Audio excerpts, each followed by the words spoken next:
It updated this morning. Hey, all. It is the 27th of June. I had to think way too hard about that date. Yeah, so let's just kind of get started. Starting July 1st, we are going to be changing our method for deployments. They will be automated. There's a handbook link there in our doc to remind you of what that looks like, especially the standard change management, which is the one that's real important to you. But the shorthand summary is when a request issue is made, you're going to analyze it, determine where it can fit, if it can fit in the next deployment or the deployment after, whatever. And you will apply a milestone for that. If it's within 5 business days of the next deployment, that's the cutoff date. So it needs to go into the following deployment. You'll communicate to the original requester when the deployment is going to be, give them the specific date. Don't just say it's the deployment for August. Say it's August 1st. You'll work the request as usual, do your testing, do your review, make your MR. The big difference comes at this last point, where when the MR is ready, everybody's reviewed it, go ahead and just merge it into the repo. It's not going to sync automatically. It's not going to do that. It's going to wait for the actual deployment scripts to handle it. So now we can do that. We won't have to worry about merge requests conflicting with one another because they're having to sit there for 2-3 weeks.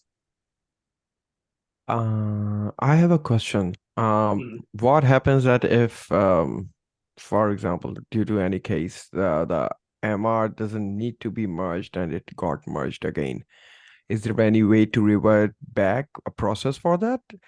For example, we are going to make a form, but suddenly in the next deployment, we decided that form should not be there. Should it wait for the another deployment date, or can we revert it right away? If needed, there will obviously always be exceptions. Those would be best to ping me on. We'll handle doing a reversion and an emergency deployment. Okay. But in theory, with us communicating and all that, there should not be those kind of issues. If there is, I definitely want to be kept aware because I'm going to want to do a postmortem kind of like, hey, why is it we all agreed on this deployment, but when it actually went live, everybody was like, no, turn it off. Seems like somewhere there was a bad communication. So definitely something I'd want to review. Sure. If you look at the handbook link, it'll point out the exceptions to our change management, things like macros and org notes, where it's like, yeah, no, we're not going to do a monthly cadence on macros. Just they follow the same process they've always followed. Related to those changes, because they're coming, I am making a ton of issue and MR default files and doing a bunch of project setting updates. No actions needed on y'all's part. Just expect that when you start making issues in MRs, they're going to look very different than they have been for the past however long they've existed in the current format. The new format will remind you to do the various parts of the process, remind you to check the tags, all that fun stuff. They've got checkboxes to help guide you through the process. Agent Workspace is going live at the end of July. I think technically July 29th is when I'm going to turn it on, but that's like Friday, so I'm gonna wait end of day Friday. But Indo Day Friday, man. But yeah, so just make sure you read the handbook, make sure you're comfortable, play around the sandbox, because I expect we're going to see questions, we're going to see feedback, we're going to have to do all that fun stuff. Are we doing any AMA for them? Yes, I have 3 planned, and when Dylan and Melissa get back, I'm gonna work with them to schedule one more for, I don't know what to call it, mid APAC. Whatever we call that. Not early APAC, but not late APAC. Right in the middle. Okay.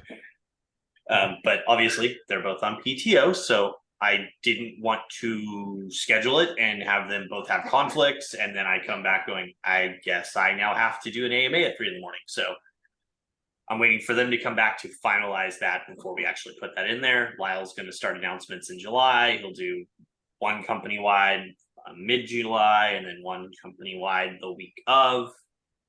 We have a recording I've made. We're going to have the AMAs. We put this off as long as we could. We can't really put it off anymore. Cool. The final part of the new PagerDuty change management stuff, the final step for us is coming on the 1st or thereabouts. The 1st is kind of like middle of the week or start of the week, but or Saturday, I don't remember whichever day it is. I don't want to think too hard, but just a heads up there, it's coming through. We've got some questions and stuff, but mostly it's just understanding how to do it, so it looks like it's working okay. If everything goes off without a hitch, then I'll probably update the docs a bit to illustrate what I learned, and then we'll start slowly getting other DRIs to handle it and all that fun stuff. Plan is every single person in readiness, at least one quarter, is going to be the DRI for one of these. I want all of us to be comfortable with the process. It's a lot of do a thing and then wait a month, do a thing and then wait a month. So, yeah. And Nabil, you had an item. Yeah, I'm actually working on handbook update regarding Zendesk Explore. This is for a really long time it was in a backlog, and this needs to be updated as soon as possible. So anything which you want to add, please consult with me. I'll keep you updated with the current updates as well. Right now, it has been done with a the dashboards, how to create dashboards, how to create reports, and things like that. Important dashboards which we use a lot in support. We do not have any backup mechanism for that. So me and Ilya are actually figuring out that if we should use support metrics project for them or not yet, but it will be done on 3rd July to 5th July when me and the whole Europe team is meeting together and we will co-work for 3 days and have fun. So it's planned for that too. Cool. Yeah, no, like the backup stuff, I'd say probably it is a priority, but don't feel like take your time on that one because there's a ton of metrics, and ideally we want like a step-by-step guide on how every part of those big metrics, like especially the ones we use in the key review and the group conversation, are made. Because if Ilya leaves or goes on extended PTO, we should have a better answer when we need to change something than we need to wait for Ilya to come back. There are some metrics, just to let you know that there are some formulas over there which normally takes 3 to 4 days to write as well, because the metrics are hella detailed. Not everything is involved in Zendesk Explore, not available by default, and we have to write lots and lots of custom metrics. Keeping in mind that we have a lot of different teams as well, and every report and every formula requires their own version and taste. So yeah, it will take some time. Yeah, no, But I don't hopefully, expect this to be done but in yeah, a week, but but ideally what we'll definitely, have is them all documented on here's this big dashboard, yes, here's all the mini yes, reports that come from it, here's all the formula used for each of these custom attributes. Man, I hope I use that's that true. terminology right. And then ideally what we would do is as Ilya changes things, we can go, hey Ilya, let's keep the handbook updated, that way we're in good shape. Oh yeah, oh Ideally yeah, we'll end up getting into that's what where we are doing. everything's updated, and maybe one day Zendesk will have an API for Explore, and then we won't need this handbook page with all this backup. I can just start making a sync mechanism for it or something. Hopefully, but it doesn't Yeah. look like it has been a really long request for the past 3 years happening around, and they haven't responded even once on that subject. I can only imagine how insanely complex an API for It Explore would is, be. yeah. I can get that. I can get that. Just weirdest calculations out there. Right on. Upcoming PTO, I'll be off on the 3rd for the end of a hunting trip. I'm leaving Saturday. I should be back Sunday, we're hoping. Cross fingers, but if not, we'll be back Monday. And then I'm off for the 4th of July. Lyle's off on the 3rd. He told me that. Don't remember why. So I put something. Canada Nabil Day is on the 1st, so he's probably taking it off for Canada Day. There's a maybe. Friends and Family Day as well on 3rd July. Yeah, the 3rd of July is also Friends and Family Day, so it could be that. I have no idea. He's just off. I know that. Nabil's going to be off the 28th of June to the 2nd of July. July, Oh, yeah. my brain is not working. So, tomorrow and the rest of the week. Yeah, it's Eid here. Lots of barbecue. Everyone is Mhm. welcome. Who can visit Netherlands? Come for lots of sheep, goats, and camels, and cow. No, beef. Don't worry about that. All right, and Sarah is also off on the 4th for 4th of July. It is a U.S. federal holiday, so I would probably say most of America is going to be off on that day.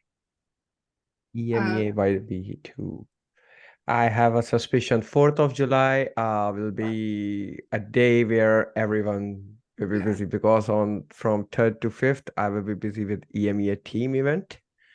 And okay, A lot of but I will work. daycares and stuff in our area too are closing Monday and Tuesday for the 4th. So Monday I will be on clock, but there will be kids at the house. So yeah. Yeah. Me and APAC look like they're staffed pretty well on 4th of July. Amer is not. All 3 reds, like so many people are off. I think 19 people are out that day. So, and that's just as of right now. People might remember that they need to put on the PTO and Yeah. But as of right now, me and APAC look all right for 4th of July, which is kind of what you want with federal holidays. You know, you want, if one region's going to be out, you want the other 2 in so they can kind of help accommodate. But yeah.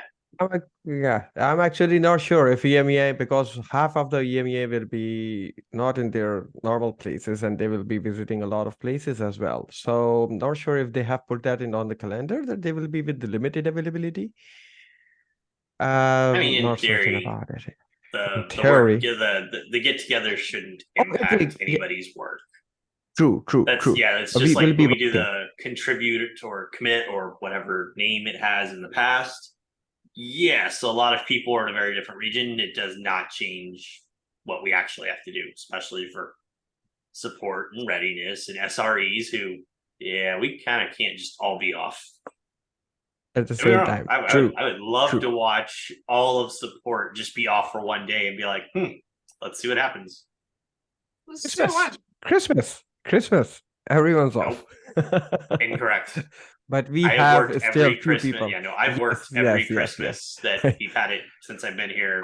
Several I feel people like work. Jason just doesn't take any time off ever. I mean, it's no secret. The days most people are off, I like to work. I get a lot done on days where almost no one's around. True But that. I mean, we have 24/7 support. You know, we have 24/5 support and 24/7 emergency support. So someone's always working. That's kind of how it works. Don't get me wrong. We have significantly less people working during the holidays, but the wheel goes on. Yeah, the wheel on the bus goes round and round. I say. Oh yeah. Well, cool. That's all we had on the agendas. Anybody else have comments, questions, concerns?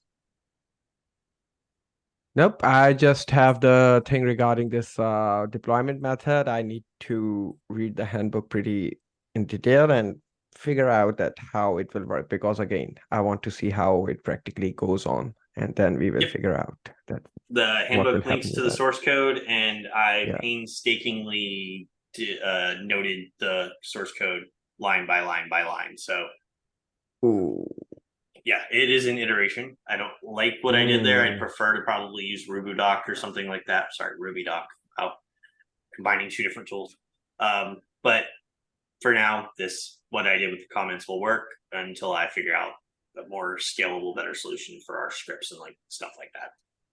Ultimately, it'll probably result in us building a gem for us to use, and then it'll dramatically simplify code when most of what we do is require the gem and run commands. But one step at a time. Cool. Well, I will let you all go about your day. Have a good rest of your week, and I will see y'all when I see you, because Nabil's going to be out all week, and I'm going to be out 2 days next week. So yeah, I'll see y'all when I see you in July. Yeah. See you next month. All right. Bye. See ya. Bye.